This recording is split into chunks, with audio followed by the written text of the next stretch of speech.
Morning. Stepping to the office. What up, guys? Pedro DoorDash Santiago back at you again. Thanks for coming back. Welcome back. And if you're new, welcome. We talk about gig work. We talk about betting on ourselves. I'm in the St. Louis market. Today's Monday. It is, I don't even know what time is it. Off to a super late start. It's 12:56. But I'm only working half a day today. So let's get right into the topic that brought you here.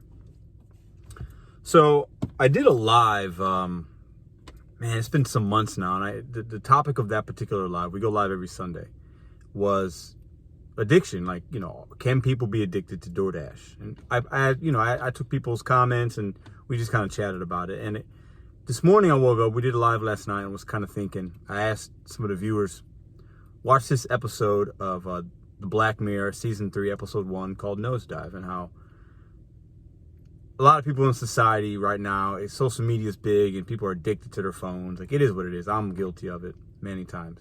I try not to be, but I am. But with DoorDash, can it be addicting? I think it can, like a lot of things. Let's get into it. So for me, my gig life started January 2020 doing rideshare for Uber part-time. I had a full-time job at the time. And I was doing it just like on, after I get off work, maybe on my day off. And I just started liking the money. I like meeting new people. It was fun. It was different. It's exciting. You're making good money, you meet new people. And at that point, I was trying to pay for a particular trip. And I remember as I started doing it, you get that ding of the Uber notification, like the little bell thing, right? And they all have the different sounds. Grubhub's like a cowbell, I think. I don't have it, but I've heard it. DoorDash is a ding, and Uber has one. Postmates had one. Whatever app you have, it's going to have a notification sound. And after a while, sometimes that sound, like you wait for it, and you get that dopamine hit, that rush of excitement in the moment. Ooh, what's the offer going to be? Ooh, what's this person's name I want to pick them up from? What, is it this person? Is it that person? How far? And you get excited, which isn't a bad thing. But sometimes I think it can be. So these are my 5 things that if you can relate to these 5, or maybe some of the 5, maybe you're slightly addicted. And it doesn't mean that that's necessarily bad. Addiction's a very strong word. I don't mean, this isn't to scare people. And okay, this is gig work, right? But this particular DoorDash or gig app addiction can be harmful for your mental and physical health. And I can speak from experience because there are times where some of these 5 hit me and I have to pause and say, hold up, what's going on here? What is this? Why am I really thinking about this in this way, good, bad, or indifferent? What else is going on in my life to make me feel like I need this? All right, so one of the things for me, and we've talked about it already, is if you get that excitement from that notification going off, and that's a big part of your day, and you just can't wait to see what the offer is and to dissect it and to go pick up that person because you just need that excitement, that could be bad. So I would challenge you to, when that bell goes off for Grubhub or that ding for DoorDash and it's going off and before you can even see it come up on the interface, you're like so excited to see what it is. If you're that excited or that mad that it's bad, that could be a sign for you. Think about it. So the second one for me, and I've struggled with this, is when you have a day that you say you're not going to work and you turn the app on anyway. Maybe you don't even work, but you turn it on. You want to see what promo's going on. What is it? Busy, very busy. Is there a peak pay? And you turn it on to see what's going on. You can't separate yourself for a day or some hours, or let's say you said you're not going to work all weekend, but you find yourself turning the app on to see what's going on. That could be a sign for you that it's an unhealthy relationship with the gig app. Okay. Now, if you've done it once because you want to show a friend something, that's one thing. But if it's a Monday and you said you're not going to work, but you're turning that app on at home and you're thumbing through your phone and you're looking at it, and even if it's going to be a small percentage of people who have done this, will accept offers knowing that you're not going to take them just because you might have an issue with these apps and how you look at them and how you treat them every day. Also, if you say, I need to make $100 today, and you do that, but you stay out because you feel like you're missing out on money or offers, or you're missing out on that good one. I don't want to turn it off. I know I met my goal. That could be a problem. You might have a problem with the app. You might have an unhealthy relationship with the app that you're doing. If you feel like you just can't get enough and there's more to be out there. If you've made your money. Now, I will give you a disclaimer. There are going to be times where you need to make $100 and maybe you've still got an hour to go that you gave yourself and you want to say, you know what? Ooh, let me just push it a little bit and make another 20, 25, $30 so that I can maybe take more time off the next day. That's not bad. That's smart, actually, depending. But if you hit your goal and you still feel like you're going to be missing out by not doing the gig apps, I think that's an issue.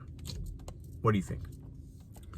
So social media and the gig apps, let's talk about that, because there's so many channels now that are going to give you tips, tricks, and this and that and give you their spin on it. Fine. It's YouTube. There's people that have Instagrams and Facebook pages and Facebook groups and Reddit and Discord. What am I missing? TikToks. People do TikToks about gig work and DoorDash.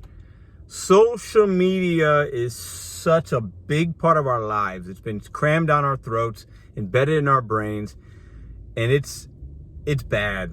I think it's a detriment. I think there's positives, but it's bad. And I can speak from experience. I had to get rid of my Facebook. God, it's probably been 7 years maybe. I had to disable it because it was just so toxic. It became a place where I was going and it was taking my energy because it's so negative and people, rah, rah, rah, rah, and they're like me and they just have an opinion and they want to hear themselves talk. And it can be so great, but it can also be very toxic. And there's internet tough guys, as I call them, bullies behind a keyboard that will say things, but they never say them to your face. Those kind of people are the worst. And I had to separate myself from Facebook. So, but as far as the gig apps go, you might have an issue and you might have an addiction. If you spend a lot of your time on the actual app driving and doing it, and you're making money, it's fine. I do it too. This isn't me passing judgment. This is me stating my opinion and how it's affected me, okay? But if you're feeling some way about what I'm saying, you might need to look inward a little bit, okay? That's my challenge to you. It's not judgment, it's a challenge.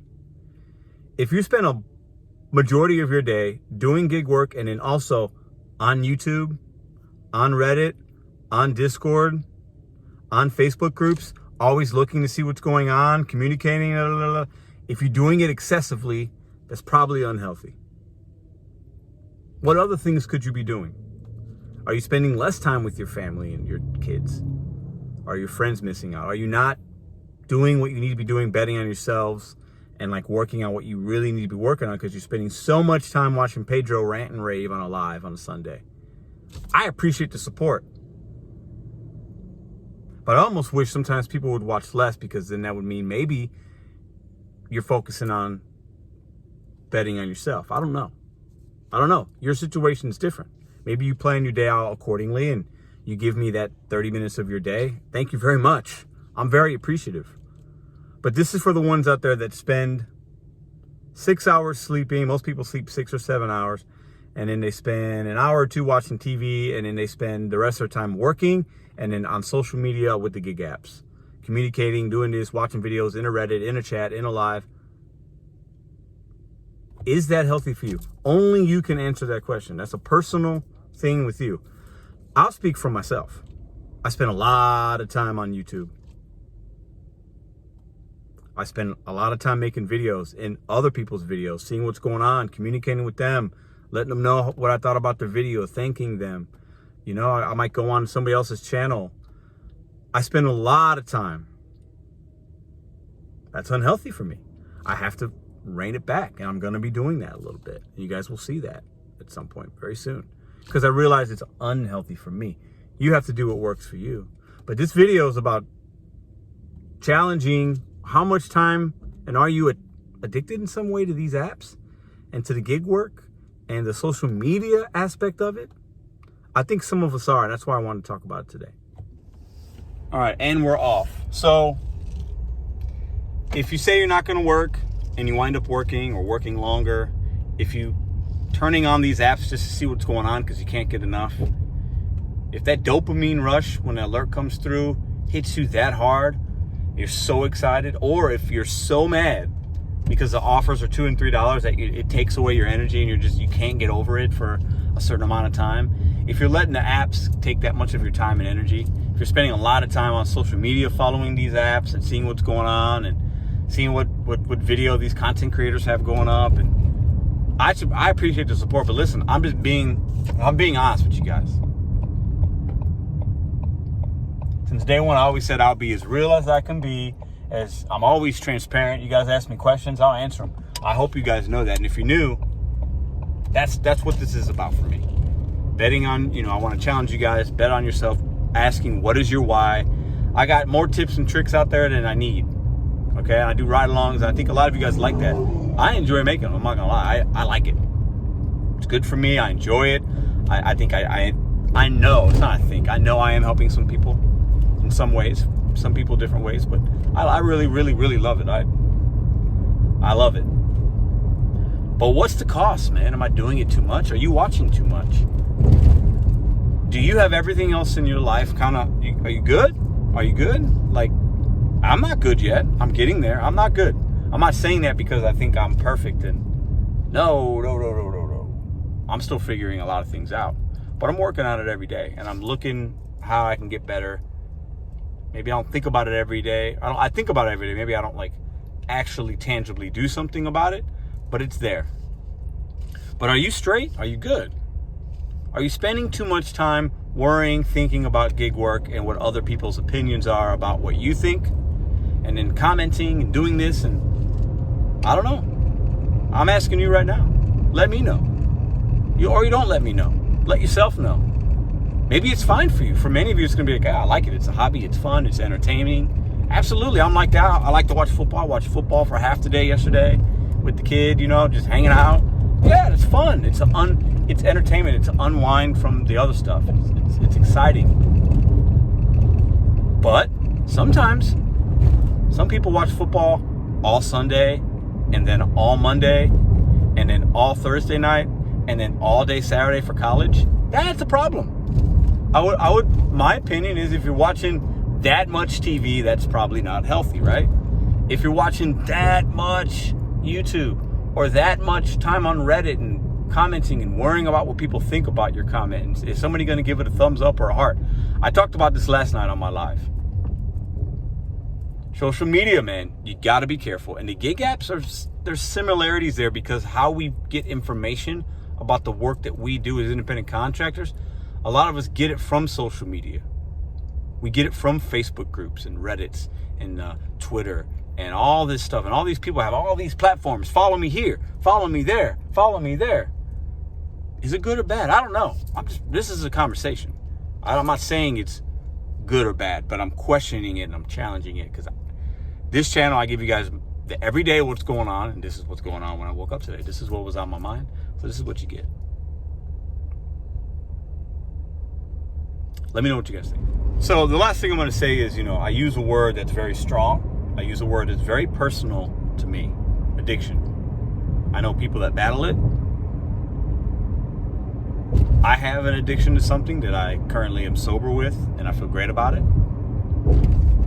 But it's hard to deal with it every day. I'm not trying to get heavy with you guys, but it is what it is. And I know people that deal with other types of addiction. There's thousands and thousands of kinds. Addiction is a very personal thing. Nobody can tell you you're addicted to something. You have to feel it. There's a moment you'll have, or maybe you won't, or maybe you've had it. It's like, oh my God, this is altering it's impacting my life in a negative way and the people around me. That's how I look at addiction. It's impacting in multiple different times. So it's a very, very, very strong word. But it doesn't mean that this gig work that we do and the time that we spend and the energy that we put out there, the energy that we give it, the energy we get from it, it doesn't mean you cannot be addicted to this. I think you can. I think some people are. I have found myself having an unhealthy relationship with DoorDash and the gig work, the gig app, and YouTube even. You get sucked into the dopamine of it. You get sucked into the likes and the views and the comments. You get sucked into unicorn offers, and oh, I'm picking up this person, oh, they're going to the airport, oh, you know, it's exciting, but then like you have to understand, where is that real emotion coming from for you? Listen, I'm not, this isn't therapy talk. I'm not a therapist. I'm not giving out advice. I'm just talking. This is my opinion, and I feel like maybe some people needed to hear it. I don't know. And if not, then people won't. But you guys get videos. You guys get what I get. You guys get what you get from me every day. It's not scripted. I'm not reading off a teleprompter. I'm not. This is live. This is organic. It's not manufactured in any way. I appreciate you guys being here. Let me know what you guys think about this topic. I think it's a very important one. And like I said, this channel will evolve and change. I'm giving you guys as many tips and tricks as I can. If new things come up, if new things happen with the app, I'll definitely report on them, as I always will. I'm going to do some more. I'm doing ride-along still. I'll be doing that stuff this week, I'm sure, because people like that, and I enjoy it. And I think it's entertaining. It's relatable content. But I'm also going to be talking about other things as well, how they might relate to our everyday life when we're doing this kind of work and betting on ourselves, setting goals, doing a one day at a time. I'm going to keep saying that in every single video. And I know some people don't like it, but those are people that need help. I'm looking right at you, my friend. Those are people that need help, and they haven't gotten there yet. And hopefully they will. Bet on you, set goals one day at a time. See you guys tomorrow.